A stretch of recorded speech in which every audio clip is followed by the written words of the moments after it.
Talvez você tenha feito constantemente estas perguntas. Onde posso encontrar refúgio num mundo cheio de conflitos? Ou, como e onde posso encontrar força para vencer nesse mundo que oferece tantas derrotas? Acompanhe agora com o pastor Edson Bruno mais um programa Encontro com a Palavra.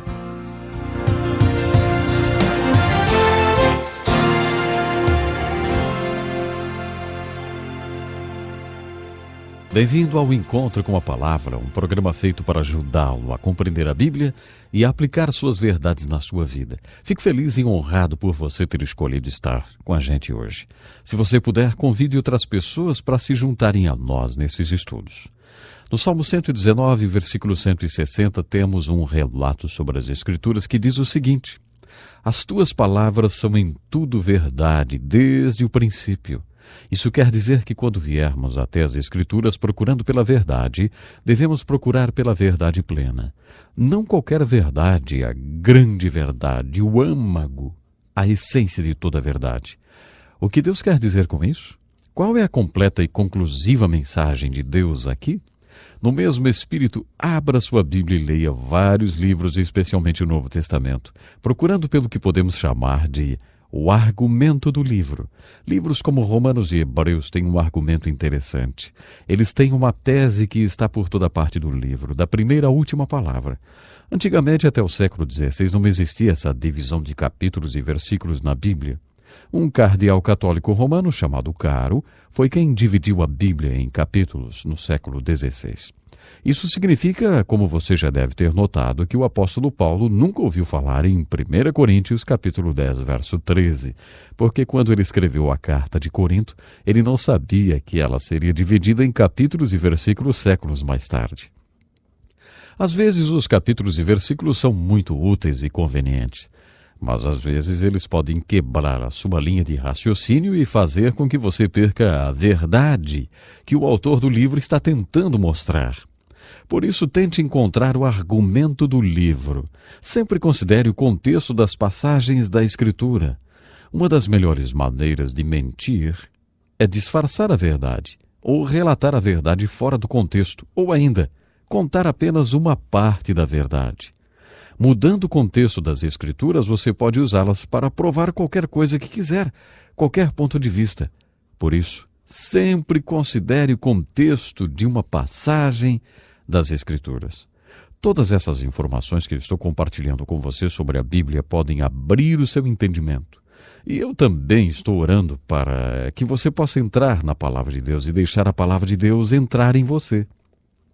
Sabe, eu gostaria agora de começar o estudo do primeiro livro da Bíblia, o livro de Gênesis.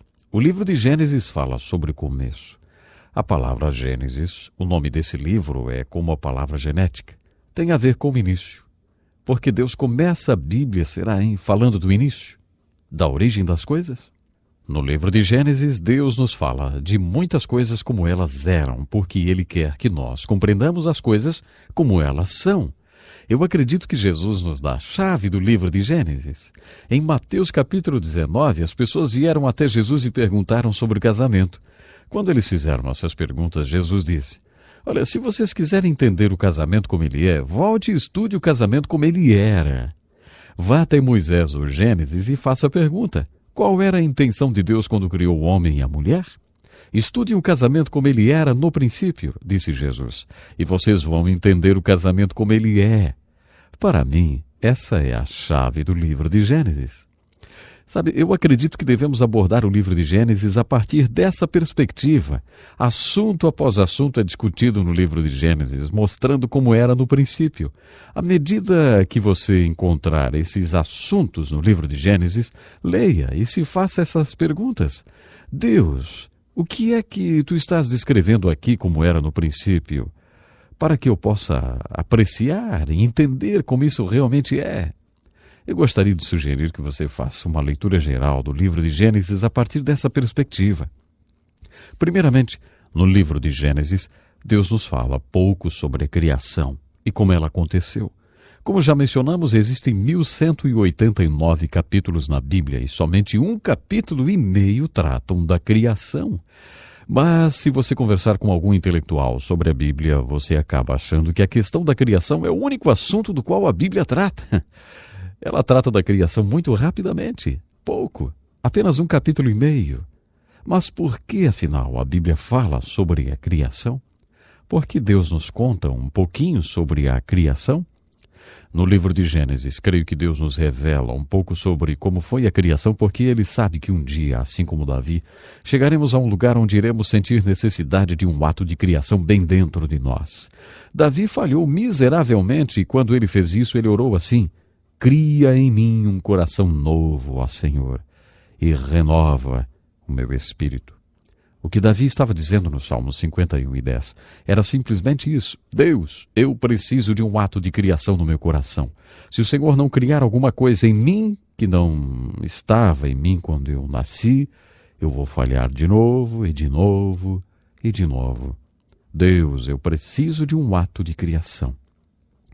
Quando Jesus falou sobre o nascer de novo, ele disse: você precisa nascer novamente, porque o que nascer da carne é apenas carne. Quando os apóstolos comentaram sobre o ensinamento de Jesus sobre nascer de novo, eles chamaram essa essência de criação. Quem estiver em Jesus Cristo, nova criatura é, as coisas velhas já passaram. Eis que tudo se fez novo. Deus fez um ato de criação no coração do homem que nasceu de novo. Essa é a criação como ela é. Quando finalmente percebemos que precisamos desse ato de criação, eu acredito que Deus quer que saibamos que somente Ele pode fazer isso e que devemos nos voltar para Ele em busca desse ato de criação. Deus quer que nós entendamos o conflito das relações entre as nações, por exemplo. Ele quer que entendamos o conflito como ele é de fato. Por isso o capítulo 4 do livro de Gênesis fala sobre o conflito como ele era no princípio. Do capítulo 6 ao 9 de Gênesis, Deus fala sobre a catástrofe como ela era no princípio. Então entenderemos a catástrofe como ela é hoje. Deus destruiu o mundo inteiro. Isso foi chamado de dilúvio. Nos capítulos 6 a 9 encontramos a história de Noé e o dilúvio. Esse é um bom ponto para descobrir que o melhor comentário sobre a Bíblia é a própria Bíblia. O Novo Testamento nos fornece um comentário sobre a história de Noé e o dilúvio. Jesus toca nesse assunto 2 vezes. Ele faz uma comparação com a sua segunda vinda. O apóstolo que escreveu o livro de Hebreus diz que isso é uma figura da fé. O autor de Hebreus se concentra na fé de Noé e diz que essa é a lição que devemos aprender dessa história de catástrofe. O apóstolo Pedro compara o dilúvio com a salvação. Ele diz que Noé abria a arca para as pessoas e dizia: você pode entrar nessa arca e ser salvo. Esse é um grande símbolo daquilo que chamamos hoje de salvação. Quando lemos sobre Noé e o dilúvio, estamos lendo sobre a catástrofe como ela era no princípio. Faça-se essa pergunta: o que é que está sendo descrito aqui? O que é que Deus quer que eu entenda com isso? Eu creio que você verá a aplicação dessa história na sua vida. No livro de Gênesis temos também a aliança entre Deus e o homem. É o fenômeno de Deus vindo até o homem para fazer uma aliança. Isso acontece ao longo de toda a Bíblia. Quando Jesus encontra os apóstolos, ele diz: siga-me, e eu o farei, siga-me. Essa é a sua parte. Eu o farei. Essa é a minha parte. Isso é uma aliança, um acordo. Deus faz alianças assim com a gente. Esse é o significado da expressão Velho Testamento, a antiga aliança, e da expressão Novo Testamento, que significa a nova aliança. A velha aliança é: creia em mim quando eu digo que vou fazer algo a respeito da separação entre o homem e Deus, porque Jesus está vindo. A nova aliança é: creia em mim quando eu digo que fiz algo a respeito da separação entre o homem e Deus, porque Jesus veio. Deus quer que entremos em uma aliança de fé com Ele. Uma aliança como ela era no princípio, pois assim poderemos entender a aliança como ela é. Isso aparece no livro de Gênesis capítulo 9, no fim da história do dilúvio. No 11º capítulo de Gênesis temos uma história muito interessante. Vemos os homens se reunindo. Deus olha para baixo e diz: olha aqueles perversos se juntando, unindo suas tecnologias e seus cérebros, achando que se estiverem unidos não há nada que não possam realizar. Então Deus disse: acho que vou acabar com isso. Então ele desce e destrói tudo. Na história da Torre de Babel, o que Deus está tentando nos mostrar? Acho que ele está nos mostrando algo muito significativo. Parece que por séculos Deus esteve impedindo o homem de se unir e expandir sua tecnologia. Deus deliberadamente confundiu todos eles. Ele dividiu as línguas para que não fosse possível a comunicação. Não é interessante que agora, no século XXI, parece que Deus tirou o pé do freio e permitiu que o homem se unisse novamente? Sabe, comunicação, transportes e tecnologia, isso tem unido o mundo inteiro. Não há quase nada que o homem não esteja fazendo com a tecnologia. Hoje ele tem o poder para destruir a si mesmo, resultado da união dos cérebros. Na Universidade de Princeton, durante a Segunda Guerra Mundial, um grupo de pessoas das mais inteligentes do mundo se juntou para fabricar a bomba atômica. Agora, a tecnologia humana realmente resultou em algumas coisas fenomenais. É interessante quando voltamos ao livro de Gênesis. Quando o homem começou a se unir, Deus disse: espere aí, tem algumas coisas que eu quero fazer primeiro. Ele então enviou Abraão, e daí temos aquele período de 2000 anos da história. Então, mais tarde, Deus parece estar tirando o pé do freio e dizendo: tudo bem, vá em frente, juntem-se, façam o que quiserem. Será possível que o mundo gire para cima ou para baixo, dependendo da nossa filosofia, porque Deus permitiu que o homem se juntasse? O que Deus nos diz no 11º capítulo de Gênesis? Quando lemos Gênesis capítulo 12, encontramos 3 personagens: Abraão, Jacó e José. Deus nos diz muita coisa através do estudo dos personagens. Deus quer que entendamos a fé. A fé é muito, muito importante. Por isso Deus nos conta a história de um homem chamado Abraão. Deus queria que entendêssemos o que chamamos hoje de crise de identidade. Por isso Ele nos contou a história de Jacó. Deus queria que soubéssemos que Ele está no comando e que Ele é soberano nas circunstâncias de nossa vida. Por isso Ele nos contou a história de José.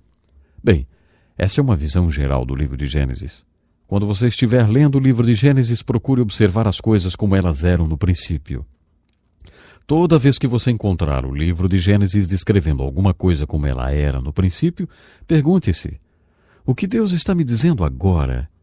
O que é que Deus quer que eu saiba? Por que Ele me falou sobre isso no livro de Gênesis? Agora estamos realmente começando o nosso estudo da Bíblia. Eu gostaria de desafiá-lo a fazer 3 coisas. Primeiro, tenha certeza de não perder nossas aulas e peça sua cópia da apostila de estudos. A segunda coisa é convidar seus amigos e sua família para participar desse importante estudo. Finalmente, comece agora, se você ainda não começou, a ler o livro de Gênesis. E lembre-se de fazer as seguintes perguntas: o que isso quer dizer? E o que isso significa para mim? Ou o que Deus quer que eu faça com o que eu estou aprendendo? Pense nisso e até o nosso próximo programa. Que lição importantíssima! Obrigado, Pastor Edson Bruno. Prezado ouvinte, coloque em prática o que você ouviu aqui. Sem dúvida, sua vida será grandemente abençoada. Este é um estudo escrito pelo Dr. Dick Woodward, na voz do Pastor Edson Bruno. Escreva-nos e solicite o material. Nosso endereço é Encontro com a Palavra, Caixa Postal 2011, CEP 89201-970, Joinville, Santa Catarina. Até o nosso próximo Encontro com a Palavra.